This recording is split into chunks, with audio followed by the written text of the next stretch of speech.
Every election cycle, voters and candidates face the same question: how much should the government do? Americans view big government as a negative and small government as a positive, but also enjoy when the government does stuff for them. This creates an interesting contradiction. So we must ask, is big government or small government better? The state is an entity with the sole authority to decide the legitimate use of violence over a geographic area. Whenever violence occurs within a state's borders, the state decides if the use of violence was legitimate or not.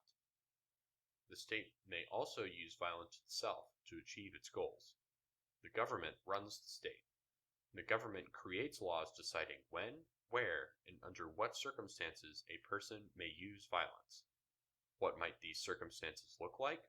If a group of armed people bust down your door, drag you out, tie you up, put you in the back of their car, and throw you in a cage, you would probably consider that kidnapping. However, if the police pull up to your house with a warrant accusing you of murder, put you in handcuffs, and lock you in jail, you would consider that an arrest. The difference between theft and taxation, kidnapping and arrest, slavery and community service, and murder and execution lie in their justifications and their perpetrators. The size of a government is an abstraction of the state's power. Power comes from the control of resources. The more resources an entity controls, the more power it has, and politics is the art of wielding that power. People are the most important resource, for without labor, resources just sit around and do nothing for us. Thus, power in politics almost always revolve around getting people to do what you want with your resources. This can involve anything from putting guns to their head to offering mutually beneficial arrangements to psychologically tricking them. The state, through its monopoly on violence, controls the means by which entities can wield power. To do this, the state must itself wield power and control economic resources. How do we trust the state to wield power in a just way? Most states operate under the rule of law, which means the state gets its power from a set of laws. In the United States, the government gets its power from the U.S. Constitution. The government may neither create nor enforce laws that violate the Constitution, at least in theory. In practice, the state violates its own rules all the time. The rule of law seems more like the suggestion of law. Politicians and courts wield power not in service of higher causes, but for ideological or personal gain. This is why many governments include measures for the people to hold them accountable to their own laws, which is why we can even debate big versus small government in the first place. We hope that, through election, we can grow or shrink the size of government to meet our needs. In light of so many blatantly corrupt decisions by the government, it makes sense to assume that reducing the size of government will reduce its corruption. After all, an entity with less power has less ability to do bad things. Unfortunately, life is not so simple.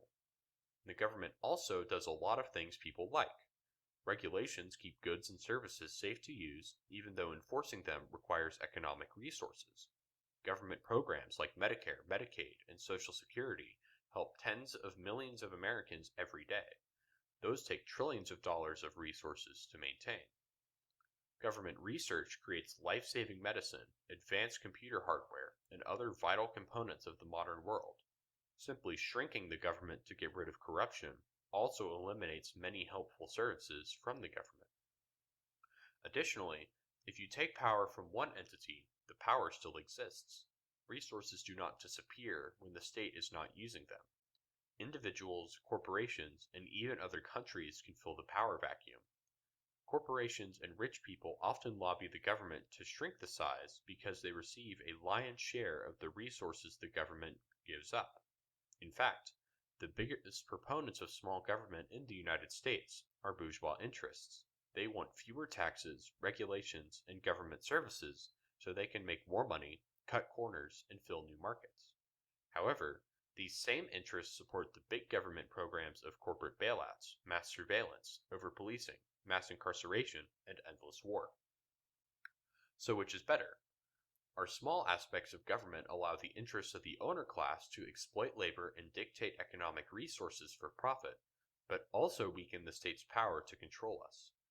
The big aspects of our government crack down on people, ignore our privacy, and destroy foreign countries for profit, but also provide social services. In reality, the question is not big versus small government, but who tells the state what to do. Power derives from economic resources, and the owner class controls the most resources by far. They use the state to legitimize and codify their power, and give up a little along the way to appease the masses.